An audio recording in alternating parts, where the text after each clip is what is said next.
The Price of Trust, Part 3, The Total Destruction. Sophia? What is this? Did security let in a disgruntled applicant? Gentlemen, ladies, I apologize for the dramatic entrance. My presence was necessary to ensure timely engagement. They thought I was lost in the city streets, pregnant and penniless. They had destroyed my family and my support system in one gut-wrenching blow. But I sailed through that storm, and now I was their necessary evil. Soph! What a surprise! You look incredible. We thought you were... Mark, we are in a professional environment. I am here representing the majority interest that just acquired the outstanding shares in the development portfolio. But we were told the acquisition was handled by an offshore holding group. The CEO of that group was supposed to be present tonight. I am the CEO. Please feel free to refer to me as Ms. Harding or simply Sophia. I represent the primary investor, Ethan Sterling, who prefers to remain enigmatic. You? A CEO? Don't make me laugh. You couldn't even manage to keep a job when Mark told you to quit. Now you're running a hedge fund. You look like you borrowed that dress to impress a taxi driver. Brenda, darling, you were always so concerned with appearances, weren't you? It's fitting. You dedicated your life to the facade. I remember when you would mock me for my spending habits. Now look at you, wearing a knockoff Valentino from last season's clearance. That stitching is unforgivable. How dare you? My dress. This is a custom commissioned piece. The lining alone cost more than your entire year's upkeep on that sad little condo Mark bought you with my father's stolen inheritance. You've always been obsessed with the illusion of wealth, Brenda. It's sad to see you fallen for your own con. Brenda, stand down. Ms. Harding, please excuse my partner. She's had a rough night. But honestly, I can't believe it's you. You've always been beautiful, Sophia, but the confidence, it's electric. We need to catch up. After all, 6 years of marriage and 2 kids, and another on the way when we last spoke. We have history. Real history. History is a fascinating thing, Mark. It tends to repeat itself if you're not careful. Mark, what are you doing? Get away from her, you lying snake. Shut up, Brenda. Can't you see I'm working here? I'm networking. Networking? You're drooling over the woman we threw out on the street. The woman who could ruin us. Ruin you, Brenda. I'm always fine. You're the one who was pushing me to keep her isolated, pushing for the transfer, pushing. It seems the tension in the room is making some parties forget their manners. Mark, Brenda, it's clear you have some personal issues to resolve. Perhaps we should take a short break before we discuss the fate of your executive positions. He was still the same pathetic creature, a man who, when faced with money and power, would instantly cheat or betray the person next to him. Watching Brenda realize she was just his interim asset, easily replaced by my new wealth and beauty, was the first bite of satisfaction. But I wanted blood, not just a bruise. Yes, Ethan, I understand. The asset protection portfolio is my priority. Sophia, please stop. We need to talk. Look, I know what this looks like. But you need to understand that woman, Brenda, she's a viper. She was toxic. She forced me into that position. She manipulated me. He was trying to gaslight me using the exact same playbook he used when he was sending me whiplash texts. I refused to let him break me. Forced you to sleep with your father-in-law's wife for 4 months. Forced you to encourage your pregnant wife to quit her job, isolating her financially right before your father's death. The affair was stupid, yes. But I still love you, Sophia. I never stopped. Brenda was financing us while we waited for your father's will to mature. She was constantly pressuring me. She was always the one pushing for the immediate transfer of assets after your dad passed. Ah, yes, the poor compliant husband victimized by the terrible stepmother. She blamed you for everything. She said you didn't give your father enough attention. She said you were too sad all the time, that you were the one driving me away. She was the one who told me you'd never be strong enough to sail through this storm. Look, she's worthless, Sophia. She has no business sense. She's an amateur. I could have handled the inheritance for you, for the kids, better than she ever could. If you bring me back, we can fix this. You, me, and the children. I'll make sure Brenda gets nothing. She deserves nothing. I was your rock. I can be your rock again. Let me back in. I'll give you everything you need. We were meant to be together. Funny, Mark. You kept telling me Brenda was calling you her brother while you were screwing her. You're such a family man. But you know what I learned after you kicked me out? Pregnant and grieving, always get evidence. I may have been too trusting once, but the betrayal taught me a valuable lesson. I gathered every financial document, I met with my lawyer, and I learned to be methodical. No, you wouldn't. Oh, but I would. You denied paternity to the baby, didn't you, Mark? You stopped seeing your kids because your new girlfriend made you choose. You told your own father you'd rather choose a stranger than communicate about the children. You think I would ever let a man like you near my children without an army of staff and security? I just needed you to confirm on the record who the manipulative amateur was, and that you still think of Brenda as disposable. Thank you for clearing that up. Delete that. Give me that. You thought I was dead, but I was just getting started. Gentlemen, I apologize for the second interruption. Before we discuss asset allocation, I have a mandatory piece of audio for the record.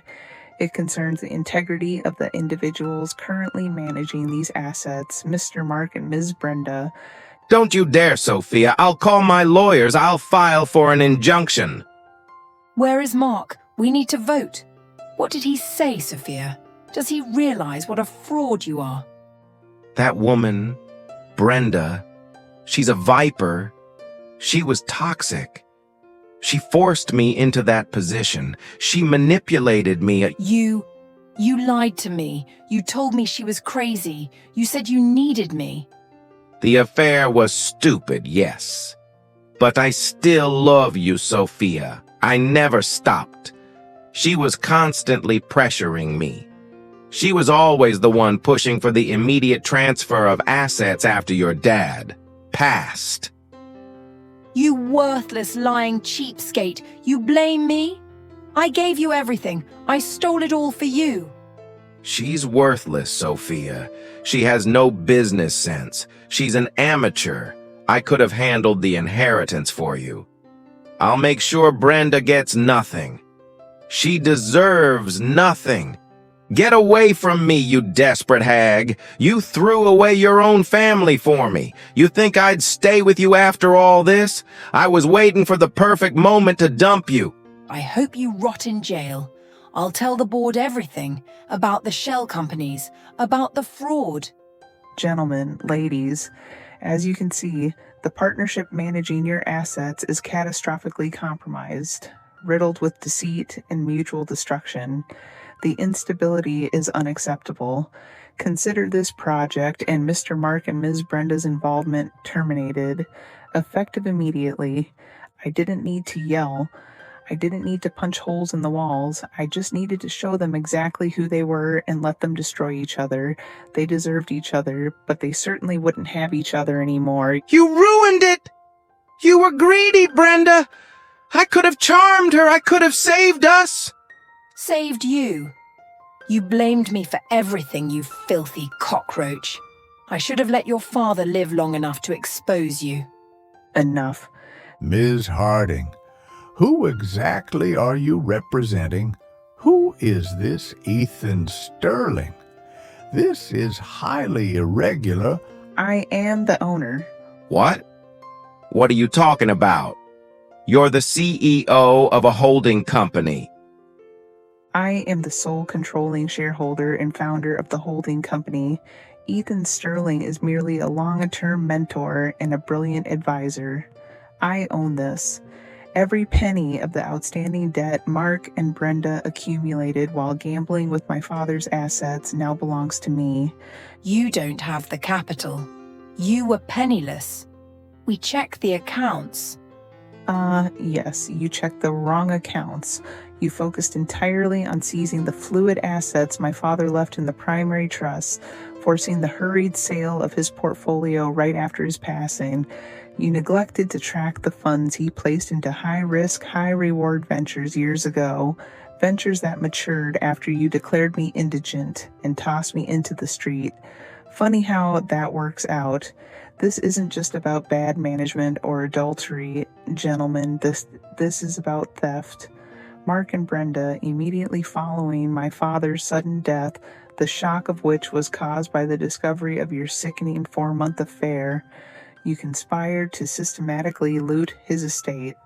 Lies. This is fabrication. We managed the transition legally. Legally? Let's review. My father, still grieving the loss of his wife, intended for his grandchildren to be cared for. Instead, you created 3 separate shell companies in the 6 weeks following his funeral to siphon funds intended for the children's educational trusts. We found the paperwork. We found the transactions. We have proof that you both signed off on diverting millions from the estate, money intended for the family, into your private overseas accounts. That, Mark, is embezzlement. That, Brenda, is grand larceny. Mark told me it was an inheritance tax loophole. He promised me it was legal. You forced me to sign those documents. Don't you dare blame me now! You were the one who researched the offshore banks. You were the one who insisted we take the entire inheritance immediately. It doesn't matter who suggested it first. The law doesn't care about your petty squabbles. It only cares about the evidence. You are both being formally charged. Wait, I'm the victim here. She's trying to poison the kids against me. She's unstable. She threatened me. Unstable? You were arrested once before for trying to break down my father's door with a baseball bat when you realized I was gone. I have the police reports. I have the divorce dissolution that granted me full custody because you decided a new girlfriend was more interesting than being a father. I have recordings of you threatening me. The only thing I weaponized was the truth, Mark, and Brenda. You were so worried about appearances. You won't just be losing your executive status or your assets. You're losing your home. No, the house is mine. It was in the will. The house was held by the same shell company you used to funnel the education funds. That company is now in receivership. The foreclosure was executed at 4:30 p.m. Your belongings are being boxed and stored. You have nowhere to go. My team will handle the seamless transition of assets. Your security is intact. Officers, they are yours. You will regret this, Sophia. You'll never destroy love for me. I don't need to destroy love for you, Mark. You did that yourself. I lost my father. I lost my home. I was left pregnant and penniless.